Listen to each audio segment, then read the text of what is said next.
telling you about this. This is the shortest count in the federal indictment. It's the last count. It is conspiracy against rights. I want to talk about this with Maya Wiley, the president and CEO of the Leadership Conference on Civil and Human Rights, former assistant United States Attorney of New York's Civil Division. My old friend, nice to see you. Thank you for being with us this morning. Wonderful to be with you, especially on this topic, Ali. Yeah, I mean, 45 pages of indictment. 42 pages are about one count, very well laid out. 3 pages devoted to the final 3 counts. This is the last thing in the entire thing. In fact, under what I just read in that last segment, it is the signature of Jack Smith. To me, it seems poignant that there's not a whole lot of detail in there about this. It's actually supported by the rest of the indictment, but it almost says that this is the thing you need to think about. If you don't want to think about electors and you don't want to think about Rudy Giuliani and all the complexity of everything that went on in the case, remember that they tried to take away your right not to just vote, because a lot of Americans say my right to vote was not affected by any of this, but your expectation that your vote will be counted, that your vote matters. That's also part of this.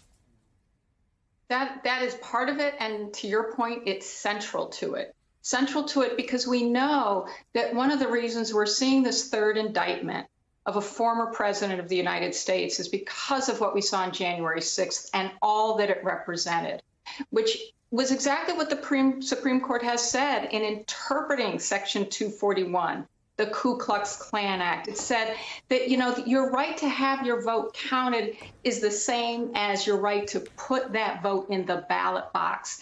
Treats it equally and is the same thing. And as we know, both from the January 6th committee process, from what we've seen in the news reporting, and from what is in this indictment that covers that, but also adds to it, it's that Donald Trump himself has directly put in the action to purposefully prevent the votes from being counted. And really all of the evidence that runs throughout the indictment all culminates up to that central goal and desire that Donald Trump had, whether in states or whether in Congress, to make sure people's votes did not count.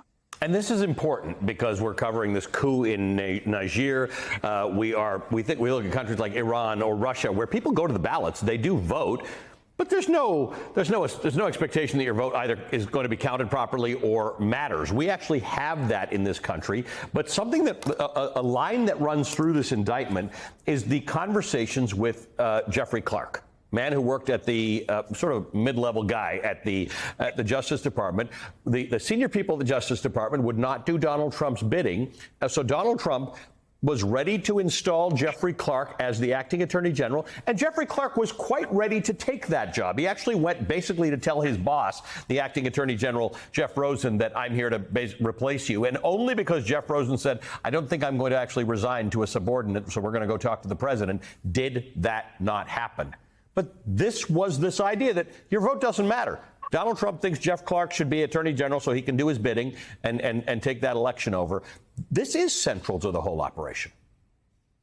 It's central, and do his bidding after every single one of his other appointees. The people he handpicked and said, these are my people, said from Bill Barr to his acting U.S. Attorney General, to his own White House counselors saying, no, you can't do this. This is wrong. And we don't have evidence of substantial voter fraud.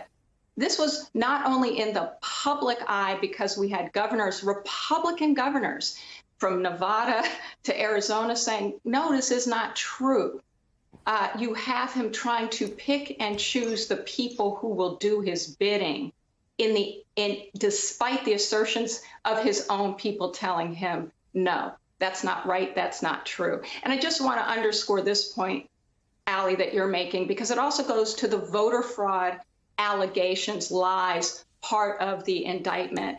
Jack Smith and his team, the U.S. government, is not saying that Donald Trump did not have a First Amendment right to lie. Exactly. You actually lie. What they said is you got together with other people using lies as a tool to commit your fraud and prevent votes from counting. And that's how it all links together. And what's so insidious about all of this is when you look at the people underneath some of this fraud, who the victims are. From Detroit, voters in Detroit, predominantly Black.